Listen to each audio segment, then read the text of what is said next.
Welcome to CMC Research Institutes. We recently had the opportunity to interview Dr. Roger Ma, CEO of Calgary-based startup company called ZoraMat. He has a PhD in chemistry from the University of Calgary and is leading the way to commercialize a metal organic framework called Zoralite. We began the conversation by discussing how Zoralite works. It's a molecular sponge. So it's hard to differentiate from flour if you were to have it side by side and I didn't tell you which one was which. But at the molecular level, it has a bunch of holes in the material. And what you can do is you can run a gas mixture through those holes or through the sponge, and it'll soak up your target gas, so carbon dioxide, for example, similar to how your sponge will soak up the dirt off your plates. And then we can wring out our sponge, so release the trapped gas in our molecular sponge by using heat or vacuum. And that would produce a near pure stream of, say, carbon dioxide out of our molecular sponge. So that's kind of how Zoralite works. So what kind of industry will be able to use your product when fully developed? Or what are the hopes behind that? Yeah, we're still exploring that. I think that's the nature of every startup, but Yeah. we're hopeful that any industry that has gas separation where they need to remove CO2 or it's difficult because water is present might be able to use Zoralite in one form or another. We're exploring carbon capture as a very obvious first candidate, and then the other markets we're looking at are biogas upgrading or purification and ammonia production. Very cool. So what stage have your technologies reached by now? It's always such a hard question to answer at this stage. Our manufacturing, I'd say we're post lab bench and kind of in that demonstration prototyping stage now. So we're able to make multiples of kilos, and hopefully we can take that design and scale it up or number it out to create the capacity to produce substantial quantities of the material. With respect to the markets, for carbon capture, we have a partner that's now taking it out to demonstration.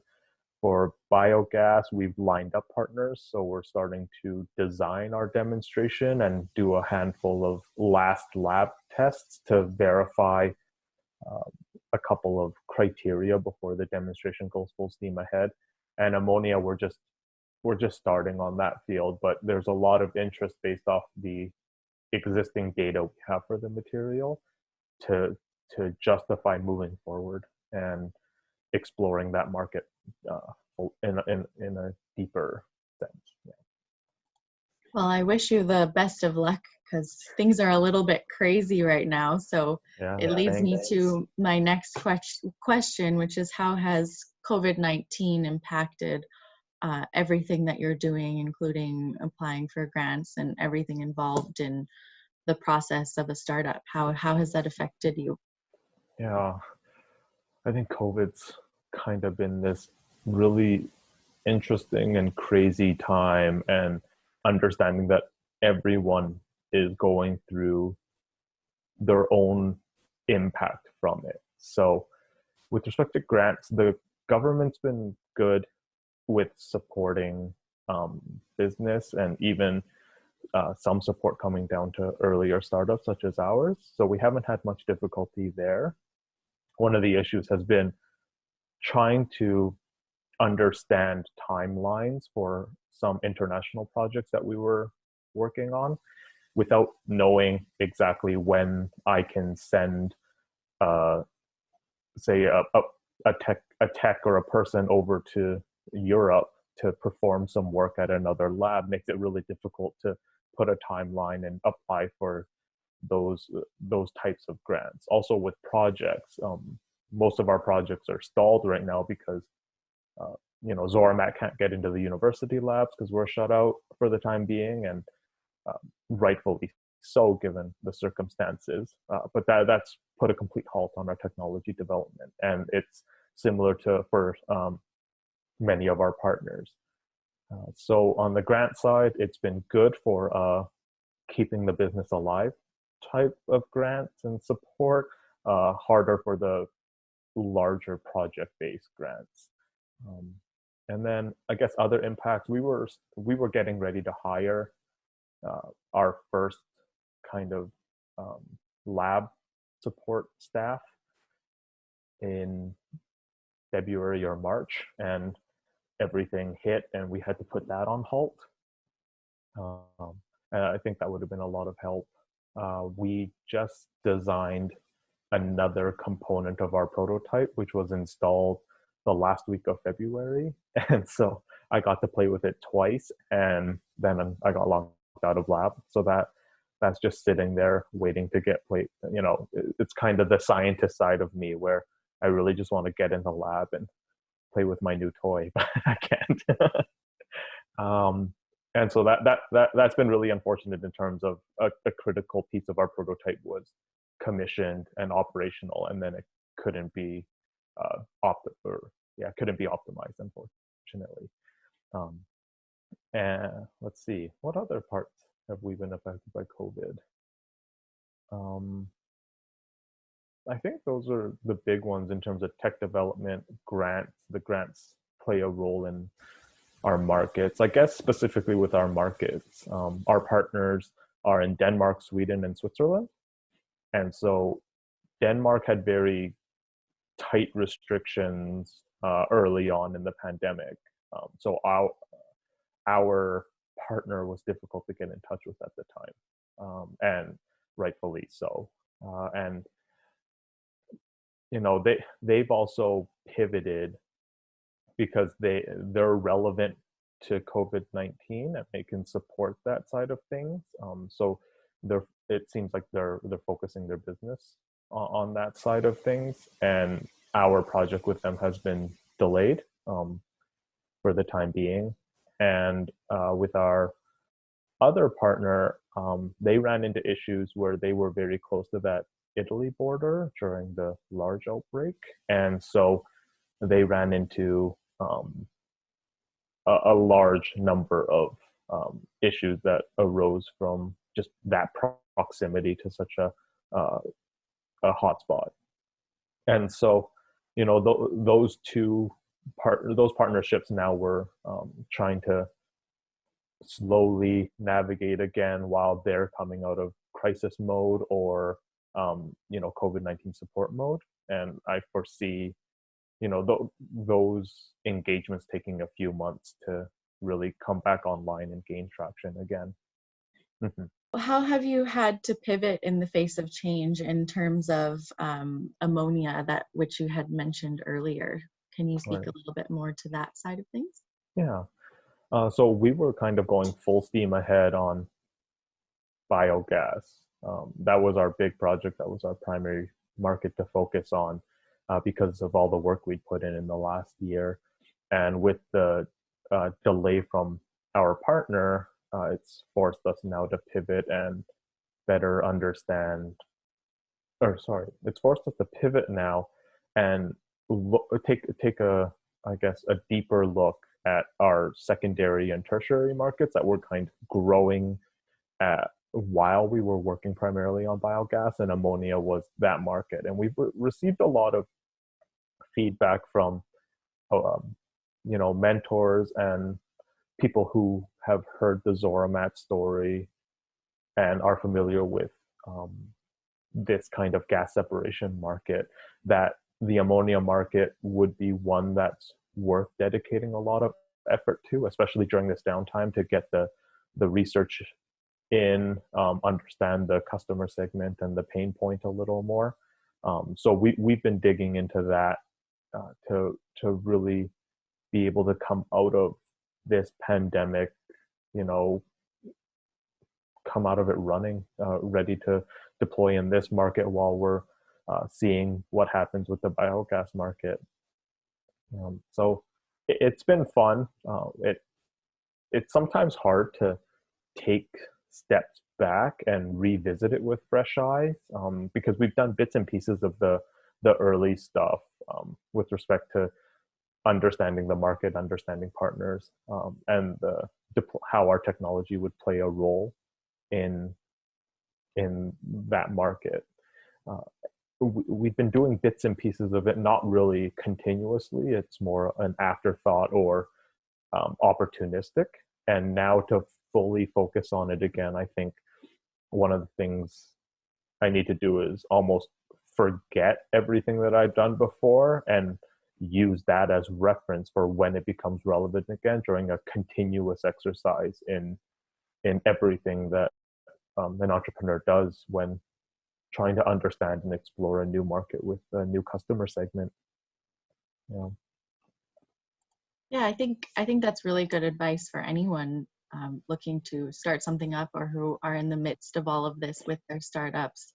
So this isn't one of the questions I had for you, but out of curiosity, what would be some other advice that you would give to other startups that you've learned from the hardship of this time? Yeah, I got a really good piece of advice near the beginning of this pandemic when the full um, kind of the full effect was starting to be understood. And it was, the way that you manage and navigate this pandemic really speaks to how your company will come out the other end. And the ones that make it through will come out so much stronger. And especially if they're able to hit the ground running on the other side of it, because it means that during the pandemic, they were making use of the time in the best way possible. And so I think one of the big things is when everything comes crashing down like this, on top of all the pain that typically happens in a startup, it's very easy to get discouraged. And I think having a nice and diverse support network during that time, mentors, other entrepreneurs, and just people that you can speak to who may be going through similar difficulties, and understanding that everyone's in this together, and there will be a way to navigate it, and it won't be easy. I think that was the big piece that I took from the early part of this pandemic, which was, it's a hard pill to swallow, because you've dedicated your whole life to this venture, and then everything comes crashing down. And it's very easy, I found, to have moments of very severe, just loss of motivation, I guess, for a lack of a better way of describing it. And getting picked up again is crucial. And I think that also plays a good, or that also is a strong indicator towards the strength of your network. It takes a village to raise a child. So in this sense, while you are, as an entrepreneur, kind of the one who's babying the startup and making sure everything's going right, it does take a lot of support to really get the startup rolling and give it its best chance possible, especially in the hard tech field where we are right now. That I feel like that type of advice is useful for almost any startup. So it's been the one that I've really resonated with the most. It was kind of this almost a generic one-off comment, but it was so specific and so easy to absorb, and provided such a strong source of reflection to recenter and get going again on what I could do with the startup. Yeah. Yeah, I think that's extremely valuable advice, and I hope that someone, and I know someone, will take something from that advice. So thank you for saying that. And lastly, I was just hoping that you could speak a little bit more about how ZoraMat's technology can be applied to CCUS, and which part of CCUS can it be applied to? Right. So Zoralite would be the capture part, the very front end part. So you have your you have your exhaust or your emission source, and Zoralite would be right there to make sure that CO2 doesn't make it into the atmosphere. So you would be loading up that sponge with the CO2 and squeezing it out and producing that pure stream of, or near pure stream of CO2 for whatever its final destination ends up being. I think one of the things that's often misrepresented with a lot of the flow diagrams in the CCUS space is capture is always just one bubble at the very beginning and almost the tip of the pyramid before it flows out into a plethora of other options and uses for that CO2. But I think that fails to capture.